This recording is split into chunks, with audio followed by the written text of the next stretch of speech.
The moment the judge opened his mouth, I felt my sister's hand slowly slip away from mine. That was when I knew the envelope had destroyed more than just my trust. I remember the weight of that envelope like it was a living thing. Thin, ordinary, white. Nothing about it looked dangerous. Inside it was a letter I believed would protect our family, settle things quietly, and honor our father's wishes. I trusted my sister with it because she was my sister. Because we shared a childhood. Because I thought blood meant loyalty.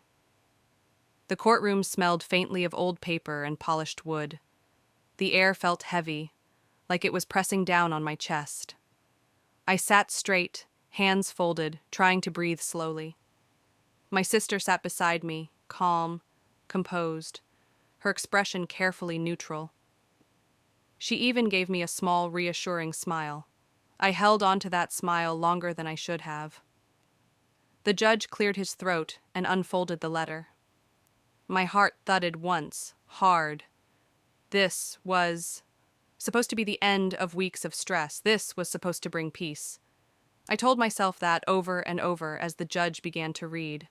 But with every sentence, something inside me started to crack. The words didn't sound like my father. The tone felt wrong, cold, strategic.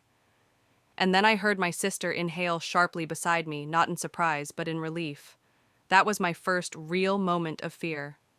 Because suddenly I understood something I had refused to see. I hadn't just trusted my sister with an envelope. I had trusted her with my entire future. And now it was being read out loud to a room full of strangers. Growing up, my sister was the strong one. She spoke first, decided first, acted first. I was the quiet one who followed, who smoothed things over when she was sharp, who apologized even when I didn't understand what I'd done wrong.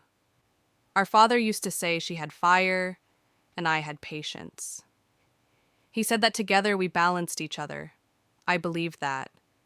I built my whole idea of family around it. When Dad got sick, that balance shifted. Hospitals have a way of shrinking people. The beeping machines, the smell of disinfectant, the way time stretches and snaps all at once. My sister took control. She talked to doctors, she handled paperwork. She told me not to worry. "You trust me, right?" she asked one night, sitting beside his bed. I nodded. Of course I did. When Dad passed, the grief was thick and slow. I moved through my days like I was underwater. My sister seemed different, focused, efficient. She said someone had to be strong. That's when the envelope came into the picture. Dad had written a letter weeks before he died. He asked me to give it to my sister, unopened, after the funeral. He said it was important. He said it would make things easier. I didn't open it. I didn't question it. I handed it to her with shaking hands and told myself that trust was what family did. Looking back now, I see how carefully everything was arranged, how gently I was guided away from asking questions, how often I was told, "Let me handle this." At the time, it felt like love. Now I know it was something else entirely. The first red flag wasn't loud, it didn't scream, it whispered. A few weeks after the funeral, my sister started avoiding certain conversations. When I asked about Dad's accounts, she'd change the subject. When I mentioned the house, she'd sigh and say it was complicated. One afternoon, I found her on the phone in the kitchen, voice low, tense. When she saw me, she stopped mid-sentence and hung up. "Everything okay?" I asked. She smiled, that same controlled smile. "Just boring legal stuff." I wanted to believe her. I needed to believe her. Grief makes you cling to the people who feel familiar, even when something feels off. Then there was the meeting with the lawyer. She told me I didn't need to come. "I'll explain everything later," she said. "You're still too emotional." That word, emotional, stung more than I expected. It made me feel small, unreliable, like my feelings were a weakness. So I stayed home. That night I couldn't sleep. I kept thinking about the envelope, about how Dad's handwriting looked shaky near the end, about how my sister had gone very quiet after reading it. I told myself I was overthinking. I told myself trust meant letting go. But somewhere deep inside, a voice was starting to speak up, and I kept pushing it down. The doubt didn't stay quiet for long. A letter arrived addressed to both of us. Official, heavy paper, legal language that made my stomach tighten. It mentioned assets, decisions already made, things I had never agreed to. When I showed it to my sister, her face didn't change. That scared me more than anger ever could. "This is standard," she said. "Why are you panicking?"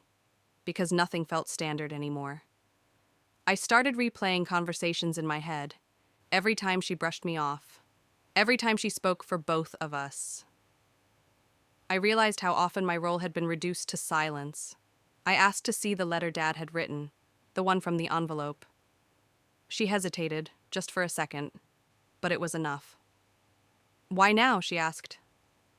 "Because I need to understand," I said, my voice barely steady.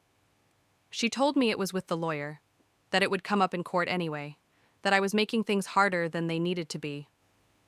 That night, I cried alone in my room, staring at the ceiling, listening to the house settle and creak. I felt foolish, betrayed, angry at myself more than anyone else. Still, part of me hoped I was wrong. I walked into that courtroom holding on to that hope like it was the last solid thing I had. The judge's voice was calm, neutral. He read the letter slowly, clearly, every word landing like a stone. The letter didn't talk about unity. It didn't talk about fairness.